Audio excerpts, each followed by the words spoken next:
Hello there, it's Pete here again, and it's a new year. It might not be a new year when you're watching this, but it's a new year for us, and it's a new collection from Tim Holtz. Now, this year, it's all about the vault. Tim did a video recently where he was talking about how he's done over 1,000 designs for Sizzix in the 15 years he's been working with us. That's dies and embossing folders, over 1,000. And a lot of you ask, well, where can I get this? Where, you know, because we see these dies, we see these die cuts come up time and again, but some of them have been retired, they're obsolete, we don't see them anymore. So Tim has brought back some of the more popular ones, some of them are fairly recent, some of them go back a long, long way. But today we're concentrating on one specific die set, and that is this one, which is Vault Pillow Box and Bag. Now, all of the elements in this have been resized from previous dies. I'll talk about that in a second. The whole collection, there are 8 in the current collection, and these will be added to throughout the year. They're absolutely wonderful. We'll talk a bit more about them, but let's get cracking. So this is the set, and you can see now some of these, this was originally a Biggs die, this pillow box itself, but the difference is that it cut in one piece. Now you have to cut 2 pieces, but it's so much easier because it's a far larger size than the original. So if you have the original, great. Now you've got 2 different sizes. There's been quite a change in thin-lit die technology because these crease lines are much deeper than they used to be, making it much easier to put this box together. So you've got the pillow box. There is also a wonderful gift bag. Again, something that is cut twice, same technology with the crease lines there. Inside that bag, there is a card. There's a card size. Now, you can use this as an aperture to cut a window in this bag as well. It's slightly smaller than an ATC card size. You have the rounded corners, but it fits neatly inside the bag. And on top of that, these are more recent. These are our wonderful labels. Now, quite different to what you will have seen before. These labels are actually inkable. So you would ink these up in the same way as you would a stamp, for example. And then when you die cut, that ink transfers onto your die cuts. Again, I'll show you exactly what I mean as we go along. So we're going to talk about ways that you can use this pillow box. We're going to look at some basic techniques of how to put it together, how to get aperture windows, and I think you'll agree it's so much fun. But it's dimensional and it's designed to work with all of the other die sets in the collection, so you can attach them to it, you can add to it, you can stamp on it. It becomes almost like a blank canvas for your creativity. So let's take the main die in the set, the pillow box itself. And I'm going to die cut this today. I'm bringing in my wonderful switch machine. This is the Tim Holtz branded switch. If you've not seen this before, it's an electronic die cutting machine, and it has 2 simple buttons. One is on and off, and the other one just reverses direction. It's a lovely piece of kit. Very elegant, very sleek, very modern, but retro at the same time. It's almost got sort of an Art Deco vibe about it.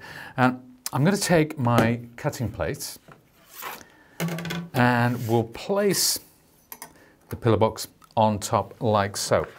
I'm going to cut this lovely pattern card today.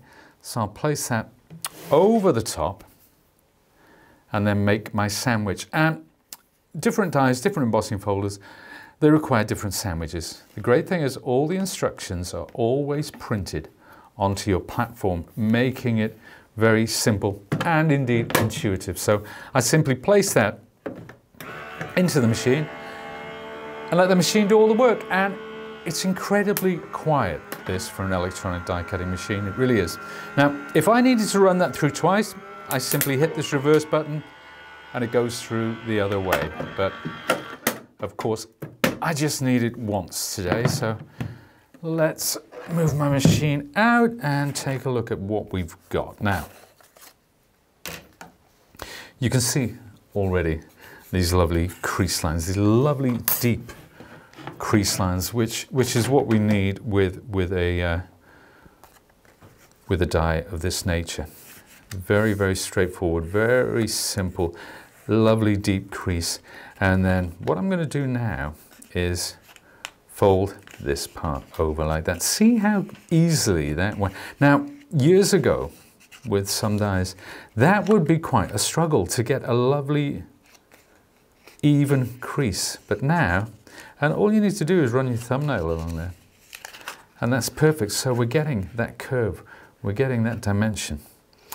Now, let's take a look at what I'm trying to achieve today. I want to get a window. You see there's a lovely, and this is quite a heavy acetate that I've got in here. So this is something you could place a mini card inside. You could put some sort of candy, sweets, whatever it is, sugared almonds. So it would look lovely on, say, you know, individual little gifts, a wedding, a baby shower, a birthday party, anything like that. It's a great way to present things. It could even be confetti, as we're talking about weddings. So what I'm going to do, I'm going to take, and here's one that I cut earlier as well. So I've got that ready. But with this now, I'm going to actually cut an aperture window in that. And I'm taking the card die. Now this could be a flower, could be a circle, could be a snowflake, could be anything you want. But the point is, we can cut that lovely aperture through the front of our bag. And I'm going to use maker's tape. This is Sizzix maker's tape. It's a low tack tape, and it allows you to ensure that the die stays exactly where you put it. The last thing we want is have this moving around inside our sandwich and being misaligned. So the die's there. I'm going to place this onto my cutting plate and then make my sandwich as before. Let's bring in the machine one more time. Open the front. Incidentally, there is integral storage here. So if you've got your die pick, all your go-to tools, your scissors, for example, you can keep them with your machine. Let's pop this into the mouth of the machine. And that draws it through automatically, as we said.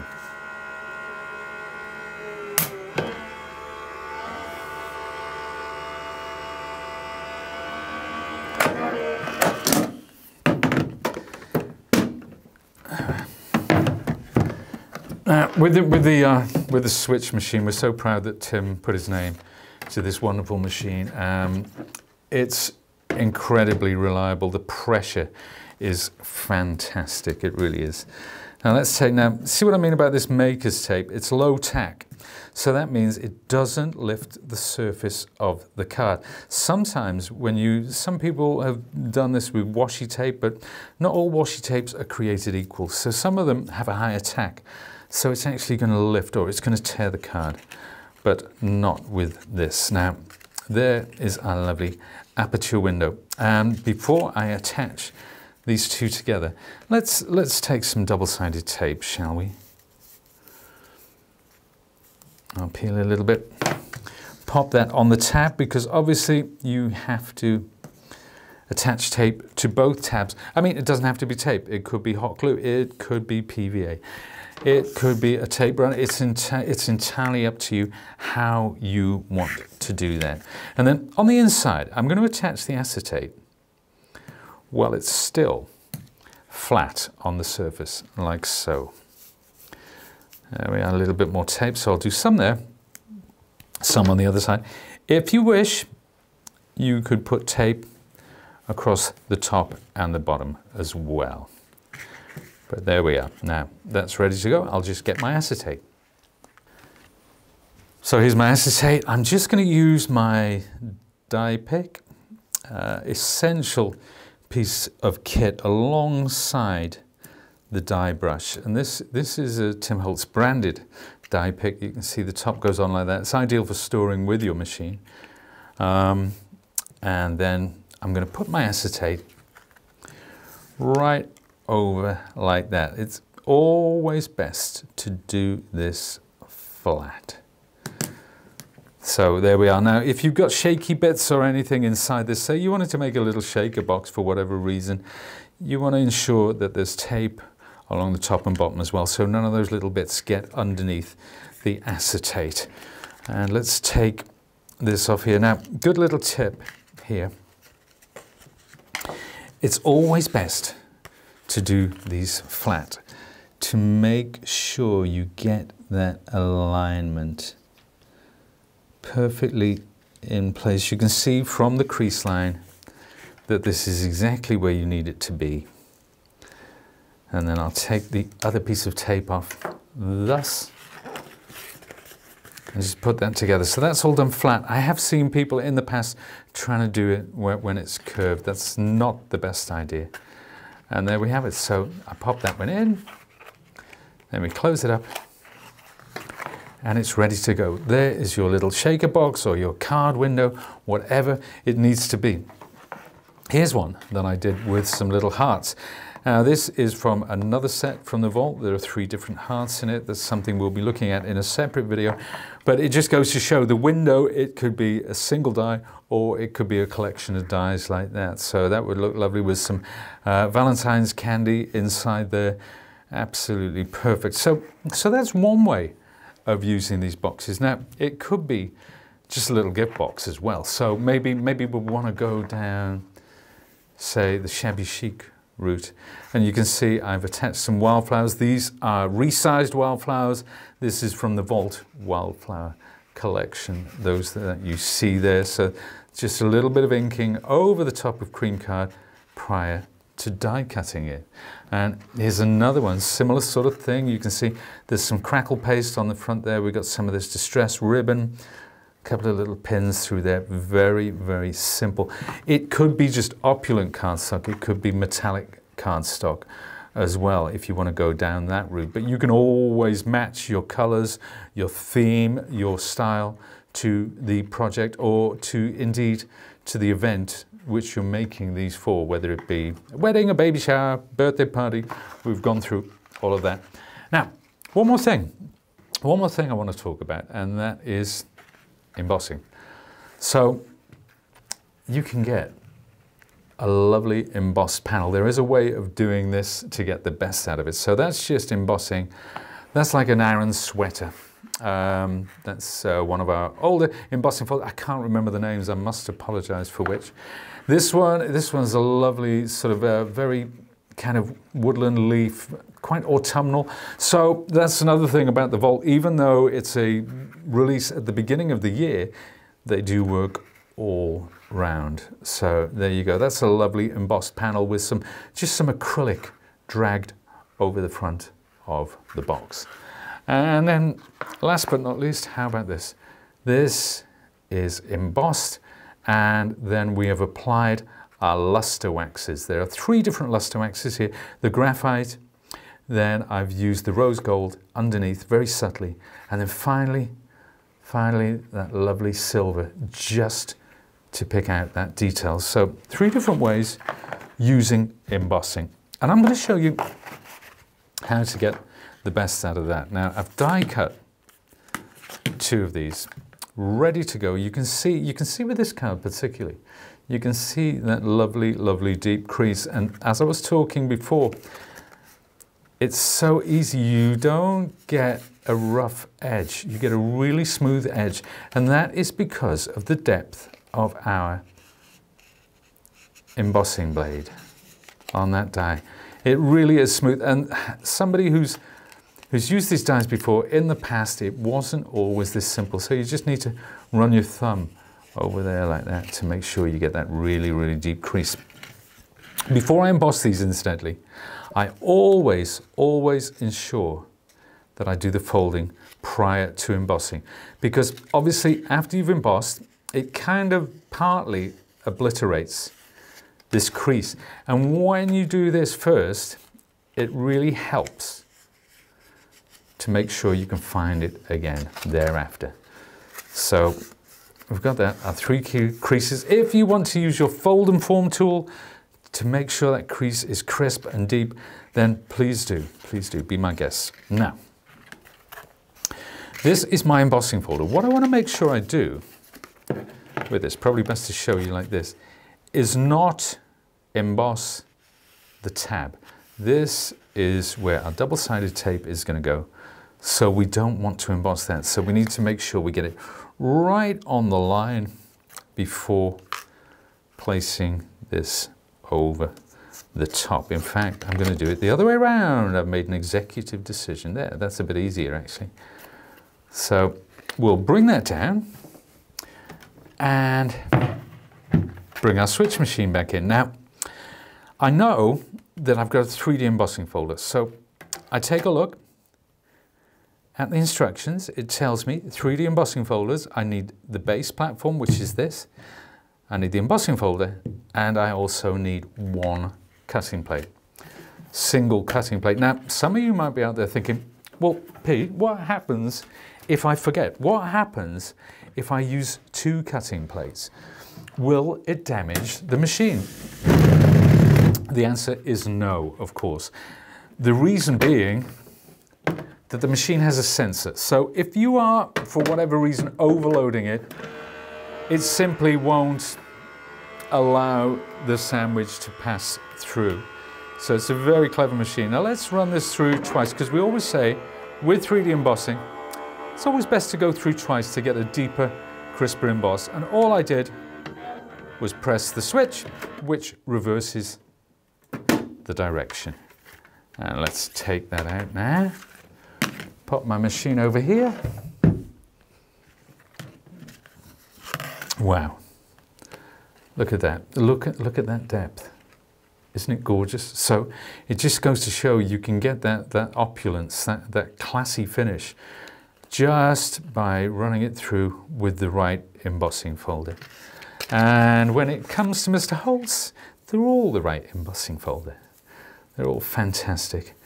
So let's take a little bit of tape, pop that in place again, a bit more so that's both tabs. And remembering, take a die pick, lift off the backing and put them together, and put them together while they're flat like this. That's how you're going to get the alignment that we require. Now, you know, you can combine 3D embossing with an aperture. So you die cut the aperture first prior to embossing. So, you know, you can combine both of those techniques. And there we have it. Gorgeous.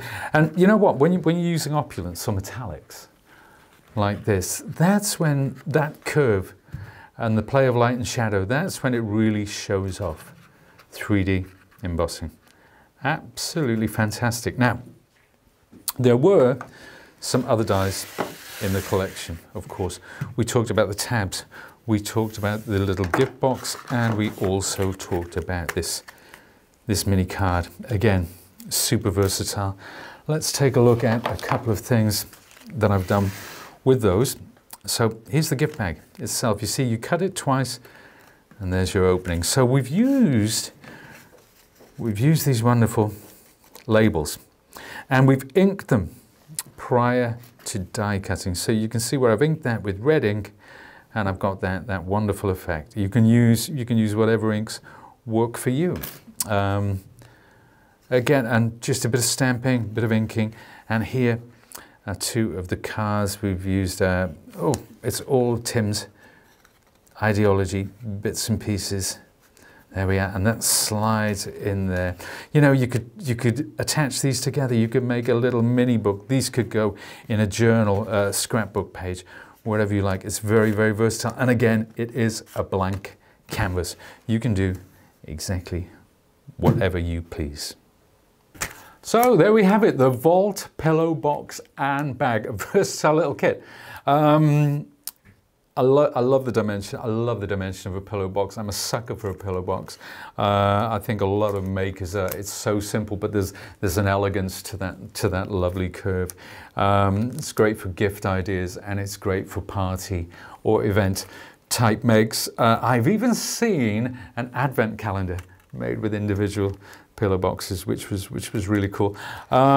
This is one of 8, as I said, in Tim's collection. And if you want to know more, I always say this, and I really mean it, if you want to see more, if you want to hear about these in depth, if you want to know where the originals came from and how they've been resized, if you want more inspiration from some of Tim's incredible team of makers, then go to timholtz.com, or it'll be on YouTube as well. He did a wonderful overview of the entire collection, and he talks about it in far more depth and with far more knowledge than I ever could. But if you do love this set, then go to Sizzix.com or Sizzix.co.uk and have a look at the complete collection. It really is fantastic. I've been Pete, and I'll see you again soon.